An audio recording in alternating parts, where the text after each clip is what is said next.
Before lighting your first fire, make sure the baffle board is in contact with the manifold at the back of the firebox. The ceramic blanket should lay on top of the baffle board and manifold. The baffle protection channel should be in position and cover the front of the blanket and baffle board. Do not use grates, andirons, or other methods to support the fuel. There are many ways to build a fire. The basic principle is to light easily ignitable tinder or paper, which ignites the fast-burning kindling, which in turn ignites the slow-burning firewood. Here's one method that works well.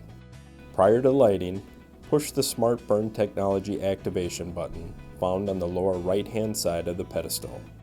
This will automatically fully open your air control. The light will turn green, indicating the button has been pushed and the appliance is ready. First, place 2 small logs, 6 inches in diameter or less, in the firebox, one on each side. Then, place several pieces of crumpled paper on the firebox floor. Place small dry sticks of kindling on top of the paper in a crosshatch pattern, which will allow air to flow through and ignite the kindling quicker. Then, place 1 small piece of paper on top of the kindling. This will help heat the flue, creating the proper draft and help keep the smoke to a minimum. Light your top piece of paper and continue to light the paper under your kindling. You may need to keep the door cracked while your first fire gets started. After a few minutes, close and latch your door. Once the kindling is burning, slowly open the door and add several full-length split logs, 3 to 4 inches in diameter. Be careful not to smother the fire. Stack the pieces of wood 1/2 to 1 inch apart. You want them near enough to each other to get hot, but far enough away from each other to allow airflow between them. Now close and fully latch your door. Once the fire and coal bed have been established, your appliance is ready to accept a full load of wood and be controlled by your thermostat. Anytime you reload, press the Smart Burn Technology activation button. Open the door slowly so that ash or smoke does not exit the appliance through the opening. The amount of wood you load will be determined by the amount of heat you require. This may take a few fires to fully understand how much wood you need to heat your space.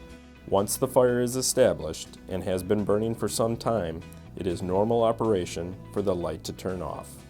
The Smart Burn Technology activation button will turn solid red during normal operation, indicating that it is time to load wood to maintain the set temperature. If you have the optional fan, it will automatically turn off once you push the Smart Burn Technology activation button and will automatically resume. During your first fire, you may notice some odors and vapors. This is the normal curing of the high temperature paint. Open windows for air circulation during this curing process. Your appliance performance depends on the quality of the firewood you use. The majority of the problems appliance owners experience are caused by trying to burn wet, unseasoned wood.